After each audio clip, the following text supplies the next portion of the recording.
In this video, I'm going to give you the details of how I lost $23,000 on my first BRRRR real estate investment deal. And I'm going to give you the lessons that you can learn from my mistakes. Now, before we jump in, just in case you do not know what the BRRRR strategy is, I'll explain it. The BRRRR strategy is a real estate investment strategy in which you buy a distressed property at a discount, and then you renovate the property, and then you rent out the property, and then you refinance the property, and then you repeat the process with another property. So BRRRR stands for buy, renovate, rent, refinance, and repeat. And in this video, I'm going to explain how I lost $23,000 on my first BRRRR real estate investment deal. And I'm going to explain to you the lessons that you can learn from my mistakes. Let's jump right in. Mistake number one, failing to make sure the auto pay function was working for each of the 0% interest business credit cards that I was leveraging.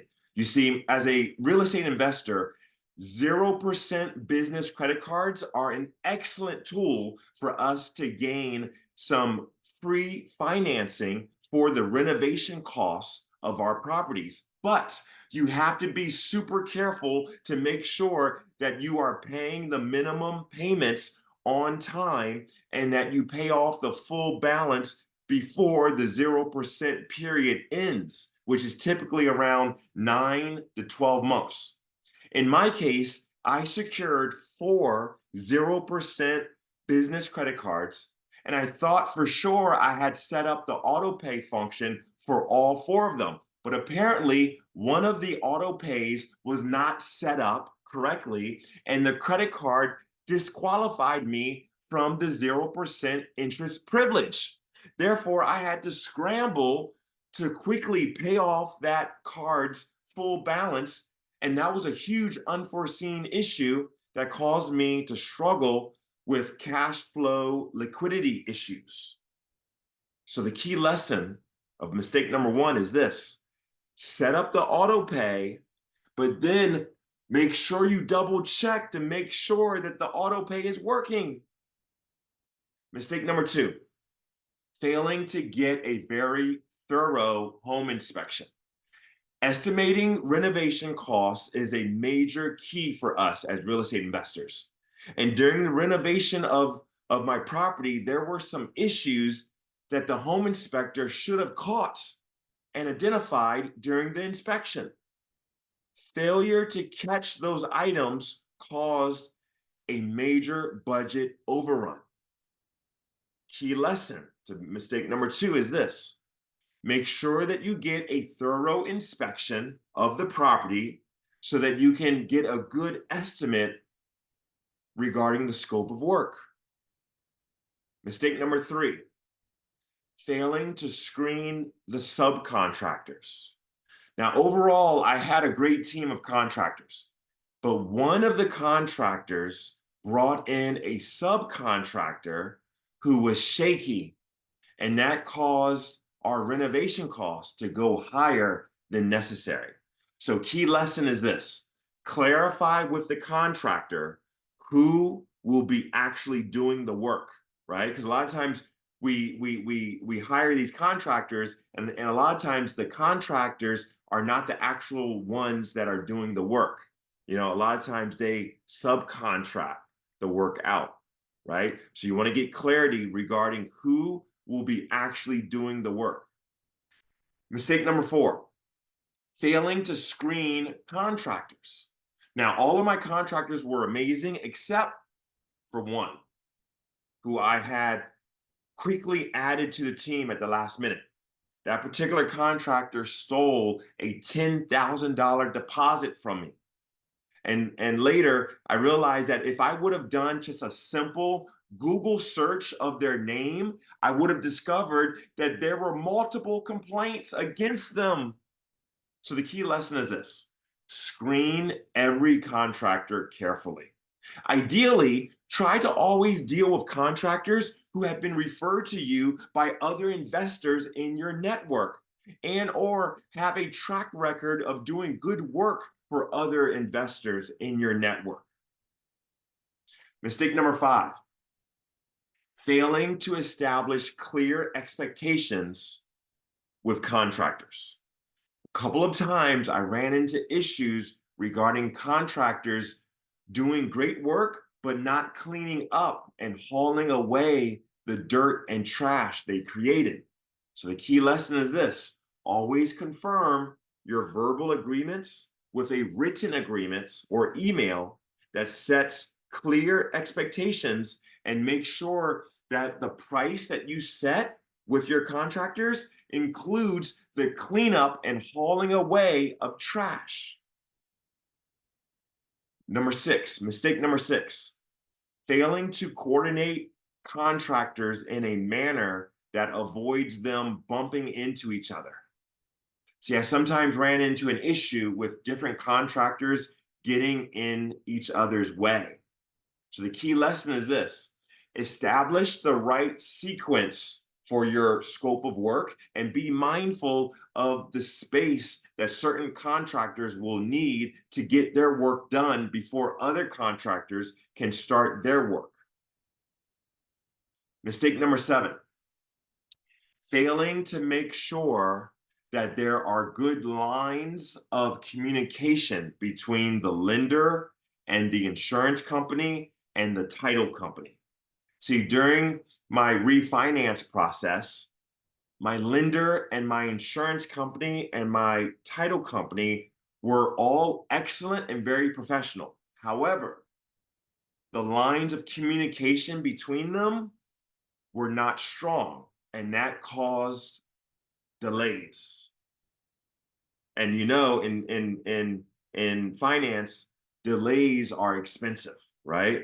So here's the key lesson: during the refinance process, make sure that your lender and your insurance company and your title company have each other's direct contact information and are able to communicate quickly and directly with each other.